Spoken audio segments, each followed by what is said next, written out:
जिदा निशाना खता होया मेरे नेज़ा नूं इस तरह दुसर करदा रहेगा। अस्सलाम वालेकुम नादरीन, मैं तारक सानी ते तुसीं देख रहे हो मेरे यूट्यूब चैनल रैबर इंटरटेनमेंट प्लस। अगर तुसीं मेरे चैनल ते नवे हो तो मेहरबानी फरमा के लाइक कर दियो, सब्सक्राइब कर दियो ते अच्छा जा कमेंट्स भी कर दियो। अज एक वाकया मेरी नज़र तो गुजरिया है। मैं सर्च कर रहा सी यूट्यूब ते सर्च कर रहा सी ते एक वाकया मेरी नज़र तो गुजरिया कि आसिया और चकोरी दी एक सैट दे उत्ते लड़ाई हुई। ये 1981 की गल है कि आसिया और चकोरी की एक सैट उत्ते लड़ाई हुई।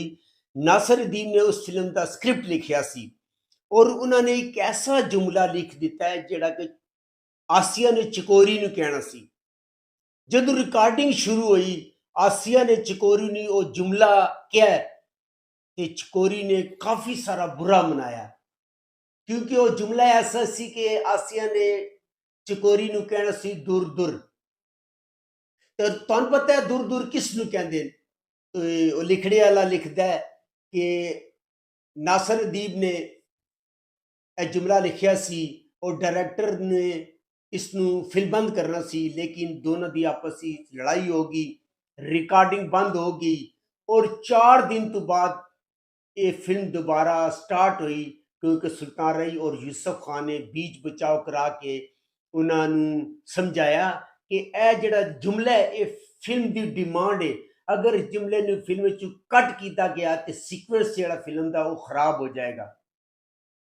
ये मैं नहीं कह रहा, वो जिहड़ा वाकया मैं पढ़िया ये तुहानूं मैं सुना रहा। खैर इस वाकया तो बाद जब यह वाकया मैं उस यूट्यूब पर वेखिया तो मैं दोबारा सर्च की और वैशी गुजर नूं ढूंढिया। वैशी गुजर तू ढूंढने के बाद मैं पूरी फिल्म दोबारा वेखी, क्योंकि इस तो पहले भी मैं यह फिल्म वेख चुकिया सी और यह फिल्म मेरे जहन ही नहीं सी। मैं क्या दोबारा रिवीजन कर लेते हैं, दोबारा देख लेंदे हैं। हो सकता है मैं वाकया भुल गया वहाँ या अंजुमन और चकोरी की जी अच्छी एक्टिंग जो मैंने देख सकिया वहाँ।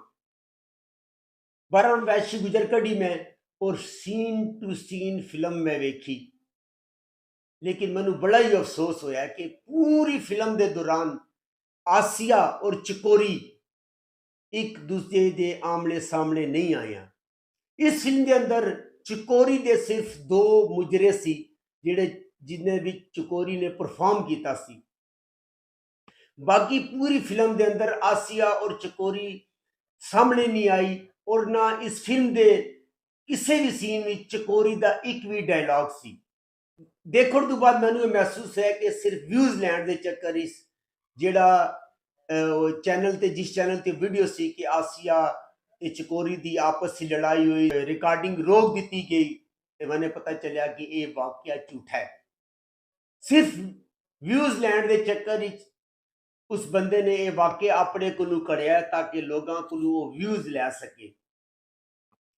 तो मैं काफ़ी तलाश की, मैनू इहो जी कोई गल नज़र नहीं आई।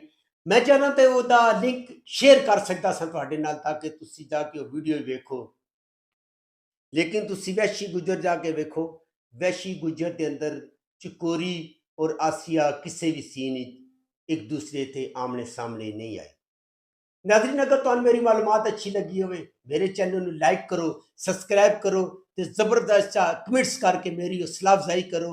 तो नैक्सट वीडियो तक रब राखा।